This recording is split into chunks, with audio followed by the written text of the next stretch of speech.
Class is in session. The Brofessor is in. It's time for a 6-star character preview. And this time we have Kurt Angle. You suck. You suck. Except in this game, he's actually probably one of the best characters now out there. And we'll show you why and why he's so good. So you've seen other character previews, I'm sure, of him so far without the gear. I'm going to show it to you with all of his gears to sort of show you what his maximum can be.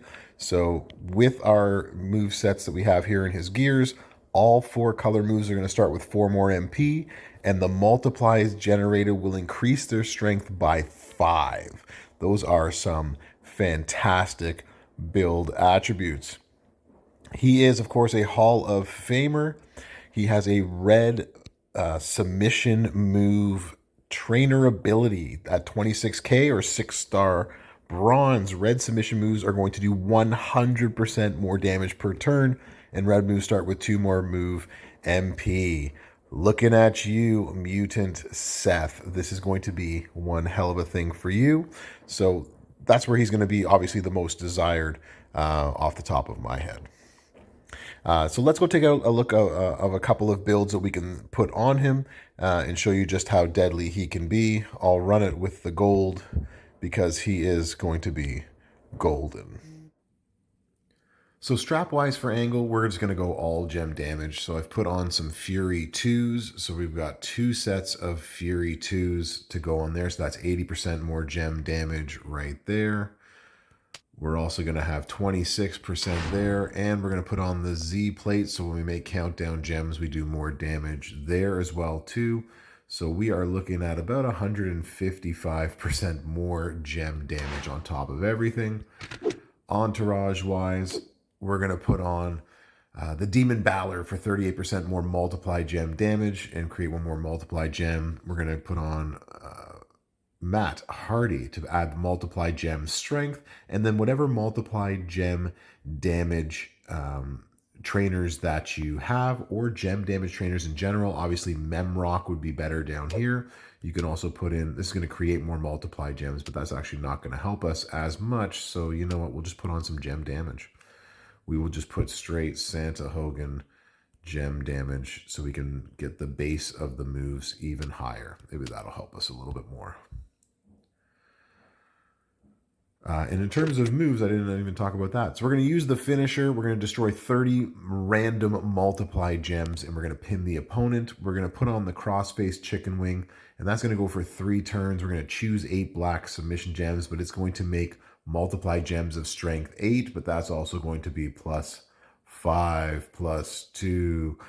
So we're actually looking at multiplies of strength 15. And lastly, we're going to do the moonsault, and that is going to create countdown gems that are going to make 24 total once you are finished with your 1 turn at strength. I believe it's going to be 11 or 12, but we'll check it out in the video to be sure. You're going to make me go out 1 more and then attack. All right, so let's go against a 6-star Undertaker and show you how fun and easy. Whoa. There we go. Angle broke the game, but then the game came back. So Kurt Angle Hall of Fame against the Undertaker Hall of Fame. So pretty easily, turn 1, you're going to put down these countdown gems. You're going to try to put them in a place where the AI is less likely to blow them up. So bottom corner is usually a safe bet. And you can see the Z plate went off. We're going to choose 8 of these gems. In a feud, you're actually going to have to make 2 6 matches, but we are not in a feud right now, so we are not going to choose 2 6 matches. I mean, we want as many of these to stay on the board as possible because they are going to turn into very powerful 15 charge multiply gems. These all come out at strength 11. With Memrock, this would be 16 and 12, so with Memrock, you're going to be hitting a lot harder than I can be here. Now we just destroyed them all. And that did 14 million damage. But with Memrock, that could easily get up to 18 to 20 million. So you can see just how powerful Kurt Angle can be with the double gears on this moveset alone. The other really good moveset, this one would be good for like a boss battle sort of thing, is the triple yellow, but it also is requiring several trainers and coaches, of which even I don't have. So that's going to make it a little bit difficult, but I'll show it anyways. We'll use the ankle lock submission. It's going to make 10 random submission gems for 4 turns, and it's going to turn the rest of them into immobile gems. The release front suplex is going to create, or you're going to choose two-turn juggernaut gems. That's going to make 15 random gems into immobiles, and it's also going to make 20 of those immobiles into yellow gems at the end of the countdown. And then the European uppercut, that's where your damage is going to come from. And it's going to make extra bonus damage for every immobile gem. So entourage-wise, I don't have everybody that you need. I actually only have one that you would actually need or use in this position, and that is this Rocky right here, who adds more immobile gem damage. So who you'd want to use here instead of who I've put down is you'd want to use Out of the Bloodline Sammy right here for more damage. You'd want to use a different, you would use the Powerhouse Hogan for right here.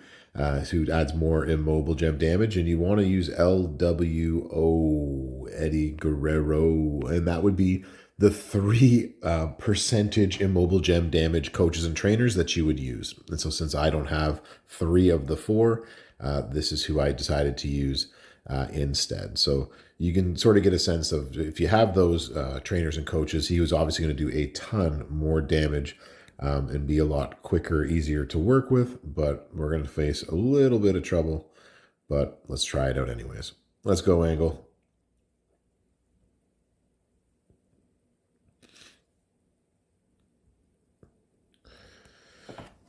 So turn 1, you're going to want to put down your countdown gems wherever you don't think they're going to get destroyed would be a good place. Now, I could take this swipe right here. The problem being is that it will create a star gem somewhere here, and that's going to create, with all of these reds, a big cascade, and I will not get my turn off. So I want to put down these gems right here, let him take the cascade. That would have ended my turn. And so now we got some immobiles on the board. Our juggernaut gems go off and create a bunch of immobile gems. We are going to run some damage, and that hit for 2 million. And you would hope that you had a yellow match here somewhere, which I do not. So hopefully this cascades into a yellow, which it again does not. And now the immobiles are going to create a whole bunch of yellow gems, which is going to reload all of my moves. That hits for about 1 million and a bit, 1.2. And now, because we don't have the best of everything, we get smacked for a little bit. Actually, for a lot. That was a pretty big cascade. We got smacked for 1 million. And then we played the same game over again, where we put down the juggernaut gems. And then we hit our sub.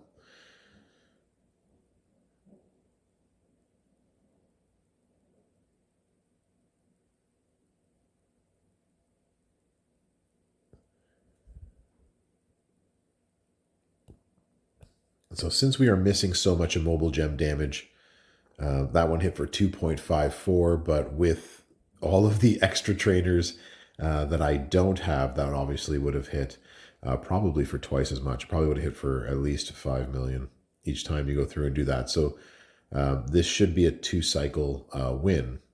And this is the other problem, is that if all the immobile gems mean that your opponent can't do anything, they all just disappear. So just like that, I don't have any of my gems left on the board, not even the countdown gems. So now I'm left at a disadvantage based on this. So you can see why this build in itself is problematic. So we'll end it there. So there's Hall of Fame Angle. With his gears, or even without his gears, his multiply gem setup is easily his best one. So that's the one I would recommend going for. Let me know what you think in the comments. And the class is now over. Go get yourself some Angle, y'all. Take care.